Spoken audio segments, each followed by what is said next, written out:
Hello, Wealth Champions. Welcome to another episode of Trade Talks from Growth Garden.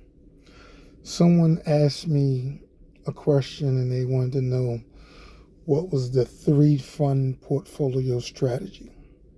Now, traditionally, the 3-fund portfolio strategy, something that's been around for a while, but there's been little modifications to it.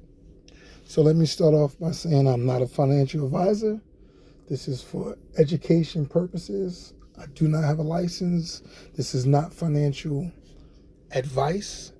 Do your own due diligence with double checking, doing your own research to see what fits for you, because everything doesn't fit for everybody. This is just one strategy that some investors actually like to use. Full disclaimer, I use the 3-fund portfolio strategy myself. I use what's called core and satellite. So I'm going to explain all that to you today. The 3-fund portfolio basically breaks it down to where you pick 3 different funds and you just invest in those particular funds, and each fund has a different strategy and a different job. So in the example that you see on screen here, the first fund, or ETF I should say, would be your broad index fund. So that's a U.S. fund, particularly Vanguard, VOO, or VTI, as you see on the screen. You can also use ITOT.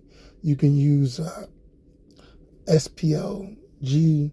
There's different ones. So basically, the broad index is American stocks. VOO is roughly about 500 stocks, large and mid-cap stocks in America that you invest in. VTI would actually be the total U.S. stock market. So you would get large, mid-size, and small cap in VTI. At the time of this video, I believe that fund is about 3,000 different holdings, as opposed to the 500 in the VOO. Both of them have been performing extremely well. They have good 1-year, 5-year, 10-year track record. As I said, you guys can look it up and see for yourself if there's something that you're attracted to and it fits in your portfolio. Full disclaimer, I do own VTI in my current portfolio. I do not own VOO anymore. I actually sold out of VOO and traded in for SPYM. Also, the second fund in the 3-fund portfolio, as you see, is a dividend ETF. So that is a core holding, but its job is to create income. So in this example, it says SCHD, it says VYM, and it says JEPI. All of them create income, as I like to say, cash flow. And I like this type of investment because whether the stock market is up or the stock market is down, you still receive the payment of the cash flow. You also get dividends from VOO and VTI as well, just not at the same percentage as you would get from a SCHD or VYM or JEPI. SCHD, full disclaimer, I do own that in my portfolio. So that is one that I am a fan of. I'm also holding VYM, and I'm also holding JEPI. But at this current time, I actually got out of JEPI because I actually like GPIX a little bit better than JEPI. It seemed to perform better for me. JEPI did well. I just prefer GPIX. But again, you do your research, you check them out, see whether you like it, see what the holdings are, see what the dividend payouts have been, and make the decision whether it's something that you want to add into your portfolio or if it's something that you already have the same stocks in because you don't want fund overlap. The third one is a growth ETF. You have SCHG, VUG, VGT, QQQM. Full disclaimer, I do own SCHG and I also own QQQM. for my growth section. I like both of those in my portfolio. So this way, the growth is designed to earn you more money. It doesn't pay as much as a dividend as the previous two styles as far as dividend or even a broad base. They're mostly designed for growth, so a lot of times they will reinvest the money back into the company, so their dividends typically pay out lower.